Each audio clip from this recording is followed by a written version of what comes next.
I have an interesting story today, so I'm sure you guys know about Trump deciding to rescind the DACA program, the Deferred Action for Childhood Arrivals program, that was set up through executive action during President Obama's administration.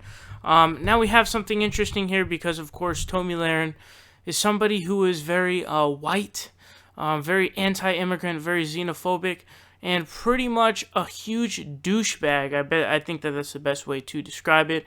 And she came out, hitting hard on DACA and saying why she supports it, although she really supports whatever the fuck Trump does. But a genealogist has done some research and states that Tomi Lahren's immigrant ancestor was indicted for forging U.S. citizenship papers. So one of Tomi Lahren's ancestors, basically the reason why she's here, is because one of her ancestors was an immigrant. Number one, they hate immigrants, and number two, if you claim that they like legal ones, forged citizenship papers. Now, Raw Story states an amateur genealogist says that she has found evidence that right-wing pundit Tomi Lahren's great-grandfather was indicted by a grand jury for forging his citizenship papers.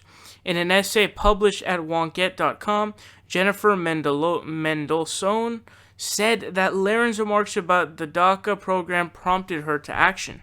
On Wednesday, Lahren tweeted, quote, "We are indeed a nation of immigrants. We are also a nation of laws. Respect our laws and we welcome you. If not, bye, #DACA.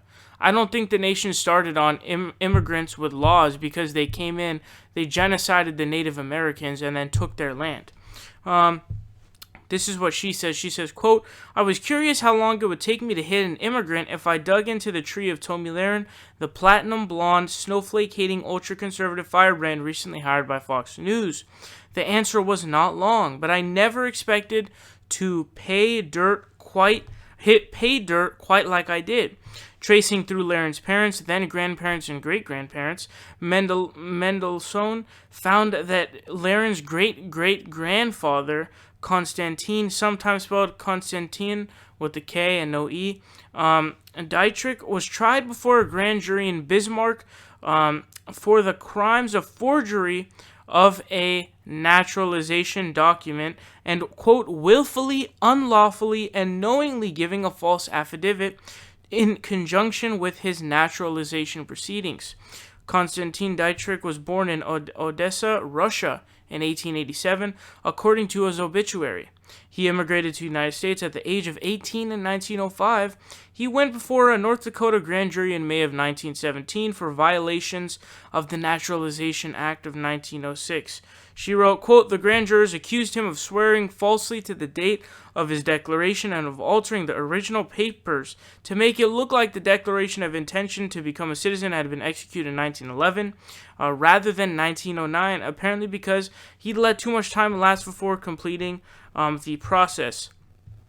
Now, this is what the genealogist said. She said, quote, "I bring this to light not to shame or embarrass Tomi Lahren.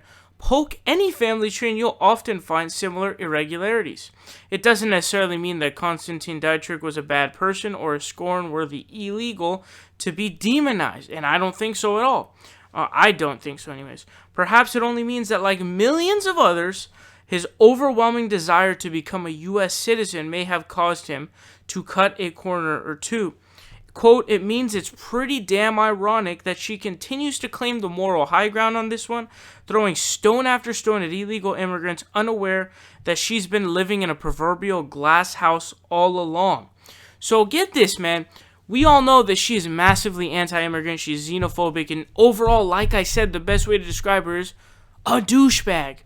Now, like she says, she's in a proverbial glass house because one of her ancestors, her great-great-grandfather, had come as an illegal immigrant at the age of 18 and had forged his papers in order to lie to be a U.S. citizen, which that's something that can be, understood and rationalized because people just want to live a better life and they're not bad human beings. That's the thing. There's a difference between illegal immigration and theft or killing because there is a victim in theft or killing. When it comes to illegal immigration, there is no victim. In fact, it brings massive economic gain to the country. And if you think that our country would be anything like where it is without immigration, you are fucking nuts. Support independent progressive media by leaving a subscription down below, leave a like and share the video, help us out on Patreon, or you can donate in other ways. Links are in the description down below. We are fighting Trump tooth and nail, and we will continue to do so with your help.